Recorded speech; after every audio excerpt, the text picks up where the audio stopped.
Authors Over 50, Writing in Life's Sweetest Third. Authors Over 50's weekly podcast celebrates writers and their journeys to publication. Writing after 50 is a whole story on its own, so let's skip to life's sweetest third and talk with authors about their journey from pen to publish. Welcome, I'm Julia Daly, your host, and I invite you to listen to interviews with writers who've achieved their goal of publishing a book just later in life. We've seen award lists for under 30 or under 40, but I've yet to see lists for those who've achieved a significant milestone of their own, launching a new career and publishing their first book after the age of 50. We will hear about these authors' inspirations, struggles, strategies, and the smell of that first book. These writers' journeys inspire me because I'm one of them. My guest today is the author of A Feigned Madness, the story of undercover reporter Nellie Bly's 10 harrowing days inside a women's insane asylum in 1887. It won the Reader Views Reviewer's Choice Award and the Kops-Fetherling International Book Award. She's a member of the Historical Novel Society and the Women's Fiction Writers Association. She lives in Cincinnati, Ohio with her husband, 3 boys, and an overweight golden doodle. Welcome to Authors Over 50, Tonya Mitchell. Thank you so much, Julia. It's great to be here. Tonya, our opening question on Authors Over 50 is always, so what took you so long to write your first book? I guess if I had to use one word, it would be life. Life kind of gets in the way sometimes. I knew from a young age that I wanted to write books. I think my mom said I was about 8 years old when I first told her that I wanted to write a book. So there was a big span between 8 and 53, I think. I went to college to get a journalism degree because I had always loved to write. And I graduated and figured out really quickly, because I had a minor in business, that I could earn a lot more money in business, writing and in marketing than I could in journalism. So I never did use any of my journalism skills, but I did a lot of writing for various companies. I worked for some toy companies.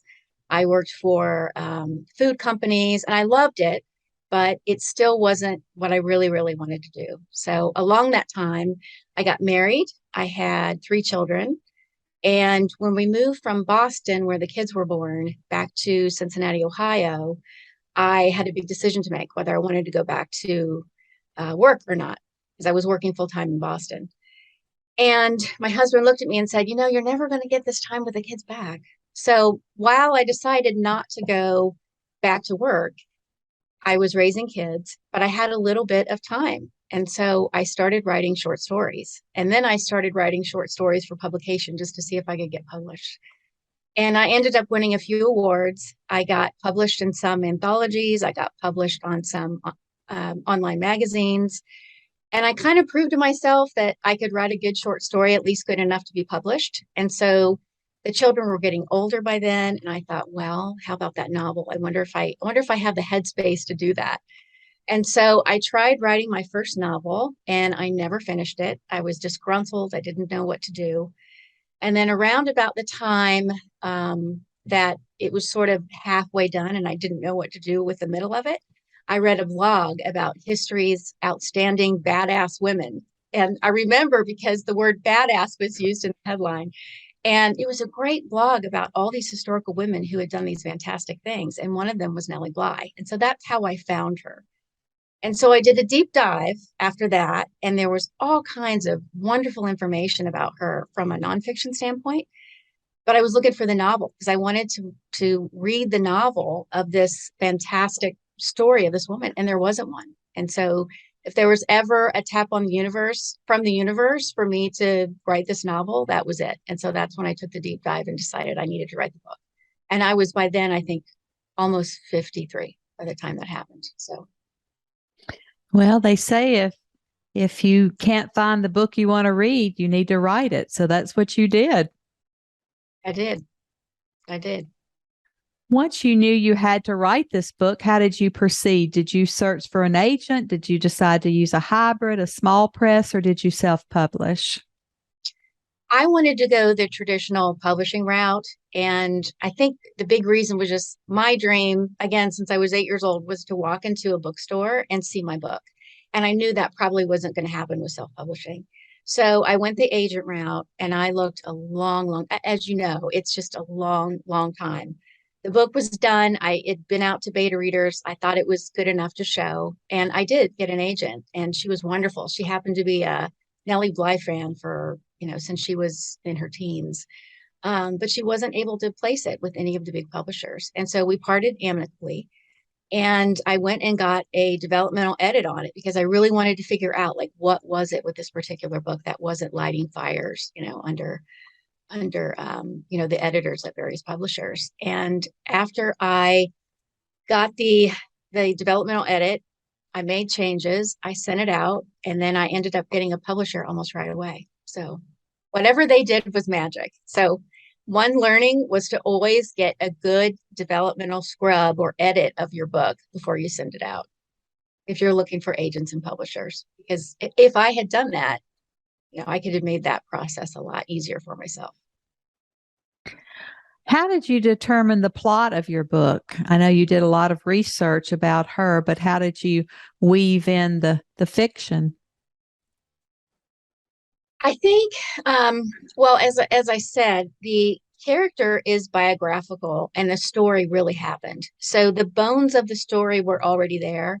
What I did mostly was fill in those blank pages where history was sort of either vague about or hadn't talked about at all. So there are, for instance, women in the asylum who she doesn't talk much about. Maybe she doesn't even give a last name sometimes.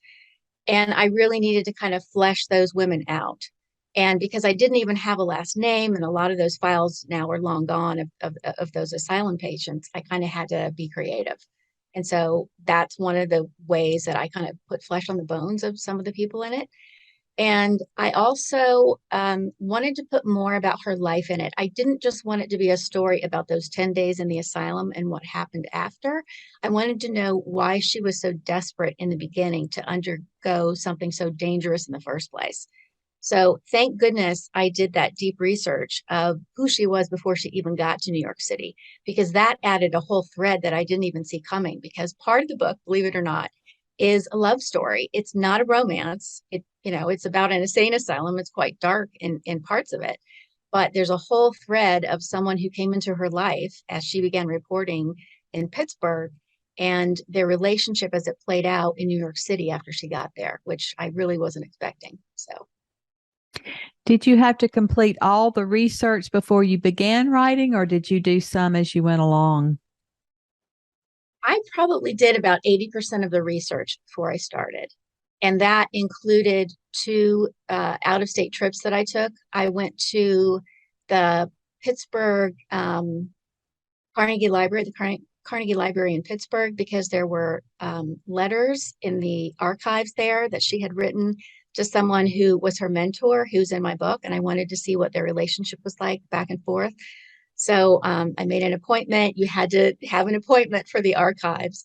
And I read over those letters, and I was so glad that I did that because it really helped flesh out her relationship with an older gentleman who really helped her become a really good reporter.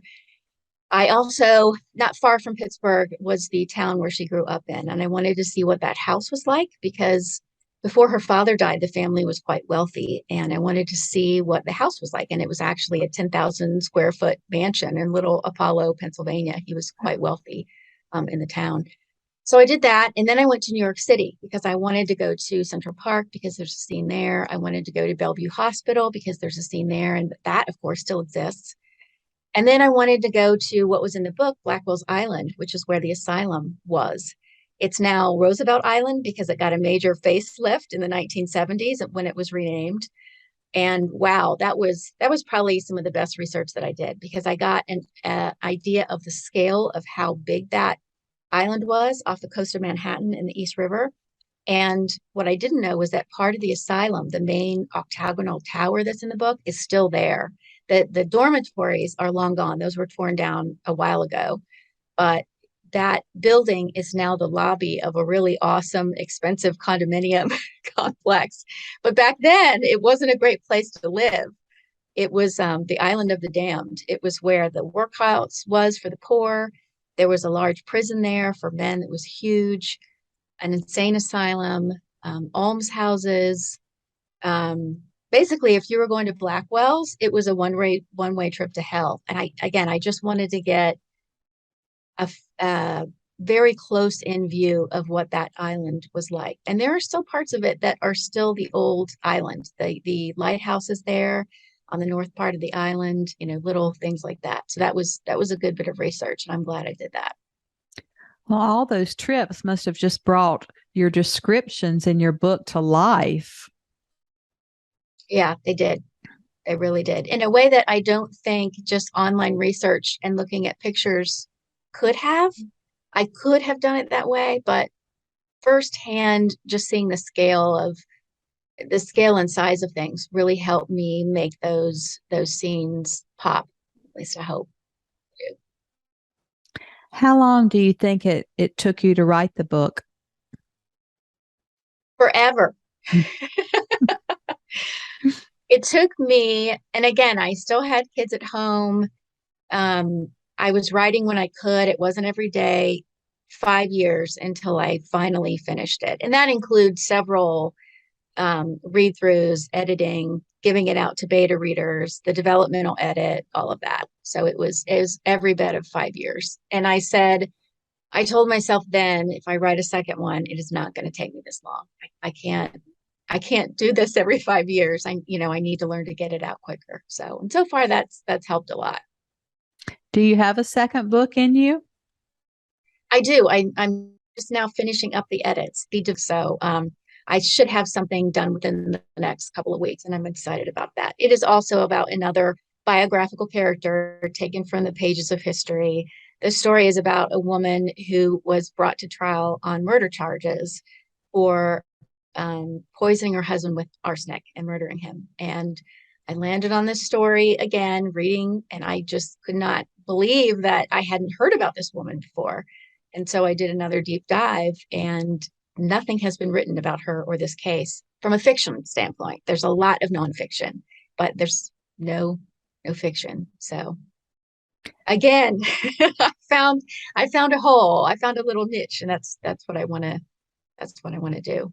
Just fill that with the story. Well, that should be very popular. True crime is just taken off, and people are so immersed in it. It is. There are so many shows out now and podcasts about it. I don't know what it is, but I write historical stuff, but are you a true crime aficionado too? Because I love that stuff. I get so sucked into all of that, and I have really gotten into thrillers.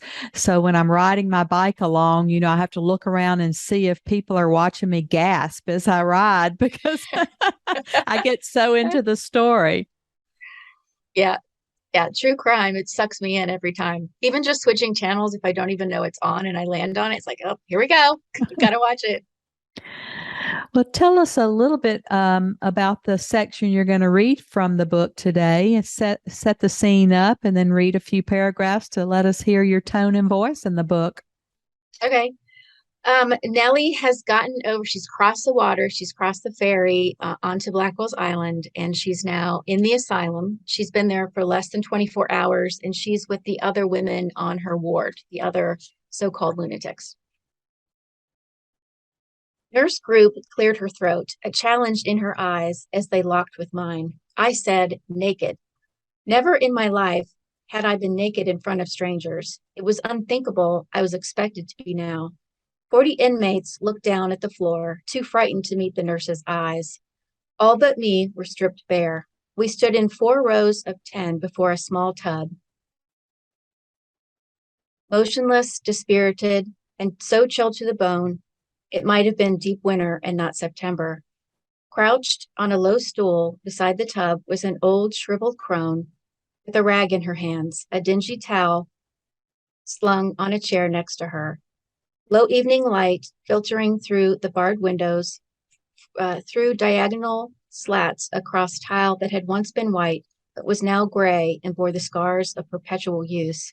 Yet in that miserable gray-white room, where there were only the singular tub, the rows of sinks and toilets, and the ubiquitous tile, I thought those marks signaled something else. If one were to move one's fingers across those nicks and cracks and fissures like Braille, they would tell the story of women who had borne witness to more than just bathing. They'd endured the crushing weight of hopelessness. A muscle twitched in Nurse Group's jaw, her pointy chin jutted in contempt. For the last time, remove your clothes, else I will strip you myself. Slowly, and shivering as I did so, I stripped out of my chemise and stockings and let them fall to the floor. I had already unbound my hair, and so it covered my breasts, but that didn't stop Group. Her eyes traveled down my body and back up again, her well-satisfied smile an indication of all that was Blackwell's. Fewer than 24 hours inside the asylum, and I'd already learned an important rule. Suffering was something to be brought forth and stoked continually, fed with the fire of 100 insults, fueled with 1,000 opportunities to humiliate. That's very powerful. Very powerful. I think your trips paid off. I could see all of that in my mind. One of the things that I wrestled with was her instructions going in from the editor were to just be a witness to what was going on, and then to report about it after the newspaper got her out. But knowing how spunky she was after having read up about her, I knew that she wasn't going to be able to do that. And she didn't. She really did have to insert herself where she could to try and help these women, all at the risk of exposing herself. And so that's really the tension in the book, is how far she can go to help people without exposing who she is and ruining her chances of being a journalist in New York City. So that was that tight little wire that she was walking during the time that she was in the asylum. Is the entire book from one point of view?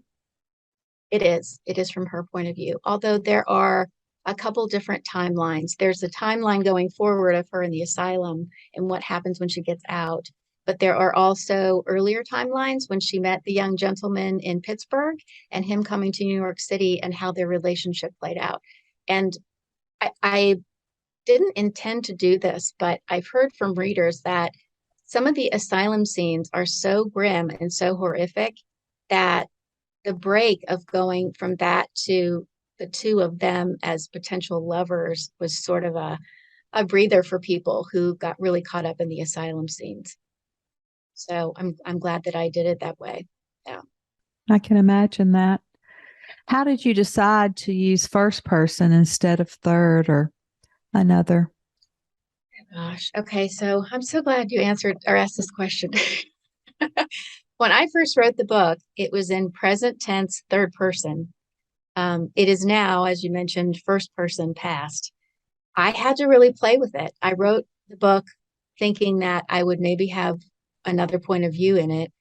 And then when I got the developmental edit and I was talking with the editor, and she said, why don't you try a chapter in past tense, but tell it from Nellie's point of view in first person close, so we know exactly what she's thinking. And once I had done that, it was like she came alive for me, because rather than witnessing her, I was her, and I was going through what she did. And it was probably the single best thing I could have done to make the novel really punch. So again, that's another learning, what voice, how many point of views, what kind of a timeline. It's all the structural stuff with a novel that is particularly for your first novel. You're trying to figure it out as you're figuring it out. You're trying to write the novel as you're writing the novel, and you have to ask all these questions and figure it out as you go along. I think that's very effective. And I think that sometimes first person, even in historical fiction, can read like a memoir because you are, in that person's point of view. That's true. That's very true. Tonya, what publicity have you done for this book? And maybe tell us something that really worked or maybe something that really didn't. Well, let's see. My debut novel published in 2020. If that means anything to you. Enough said. Yes. So worst time to have a book come out, especially if you're a debut novelist. So I was on a group of 2020 debuts on Facebook, and it was a closed Facebook group. And everyone was just freaking out because everyone's books are coming out. It's just a group for debut novelists, and nobody knows what's going on. There are people with big publishers there who aren't getting their ARCs printed because the presses are late. Bookstores are closed. Nobody knows what to do. Luckily for me, I didn't launch until October of 2020. So bookstores were figuring out curbside service and Zoom events in bookstores with the author in the bookstore, but no one else is in the bookstore, or they're, off location somewhere on Zoom. So I was able to do some events, but really all of them that were supposed to be in a bookstore just weren't happening, unfortunately. So there was that. But because Zoom makes you available anywhere, I've done a lot of book clubs. I have appeared in bookstores. I've done a lot of podcasts like this one. Um, if there's anything that COVID did that was good for authors, it's make this sort of interaction digitally easier to access for readers who want to find podcasts and things like that. So it was really tricky and nobody was happy, but what could you really do? You did your best. We stumbled along, and the following year, 2021 was a lot better. And I'm still doing events, and the book's almost 2 years old. So Well, that's what I understand. I understand that people are hitting lists long after that first year. So Mhm. it's encouraging to those of us who did have books in the pandemic. Yeah, I was supposed to do several book festivals, book fairs, and those are now just coming back on this year. So there was a 2 year break, and we're getting invited back to a lot of those because we weren't there personally. So it's not all bad, but I'm glad that the world has somewhat returned to normal. From your lips, what was the best money you think you've ever spent as a writer? Specifically about writing and books. Mm-hmm. Um, I would say the developmental edit, absolutely. But since I've already talked about that, I will say I just did a promotion with a company over in the UK, where I agreed to give away one book in the United States, and one book in England. And it's a sweepstakes with me and 7 other authors. So if you're the winner, the random winner, you get 8 books. Um, like I said, one for the US, one for England. And there is an option. It wasn't a mandatory thing, but there was an option to join um, the writers subscriber list for newsletters and things like that. And I wasn't really sure how well that would go. I'm not all that well known in England, but I got a lot more names than I thought that I would get for my list. And I think there are people really interested in the book because the company only promotes historical fiction books. So I know they're readers of historical fiction. And because their sign up was not mandatory for my list. So they're just saying, hey, I would really like to be a part of your list. So um, I'm very happy that I did that. It was relatively inexpensive, and I got a lot of followers now. And many authors will say, you don't really own anything but your readers' emails, because that's the way that you have that one-on-one communication about when your next book comes out, what you're reading, your next blog, and things like that. Everything else is kind of tenuous because it's up to the publisher, but that one-on-one way to connect with the reader is what's key. So I was really, really glad that I did that. And I'll do it again next year if they offer the promotion, definitely. That sounds like a great idea. Tonya, our last question of the interview, as always, our writers over 50 are a unique set. Do you have any advice for writers 50 and above? I would say don't stop. Keep writing. Is that something that everyone says? I Mm. don't know if I should be more creative than that, but there were many times that I wanted to stop doing it because I wasn't well plugged into the writing community, and I was sort of working on my own, what felt like in a vacuum. And I kept at it.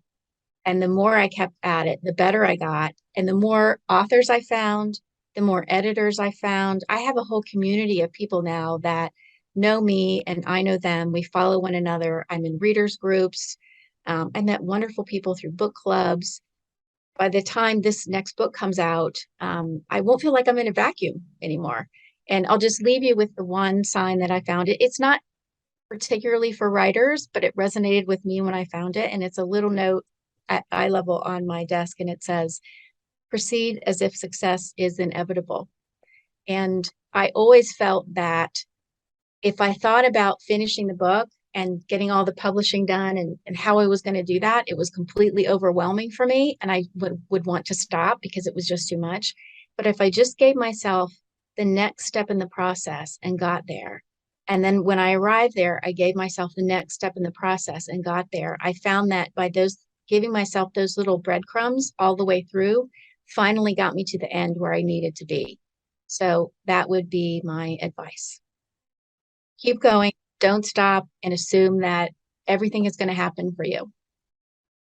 I don't think we could get better advice than that. And I think those of us who are starting different careers long after our other careers are over, we've still got lots of time to write. I'm interviewing people in their 70s, 80s, even 90s who are doing beautiful work. So I think that's encouraging to all of us. And we just appreciate you being with us today, and so happy to say that you're now one of our authors over 50.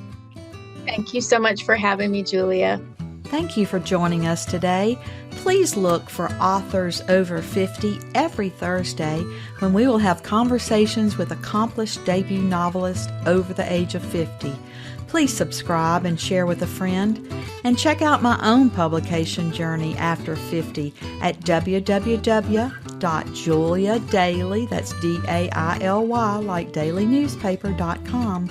Until next time, keep reading and writing, and remember, it's never too late to fulfill a dream in life's sweetest third.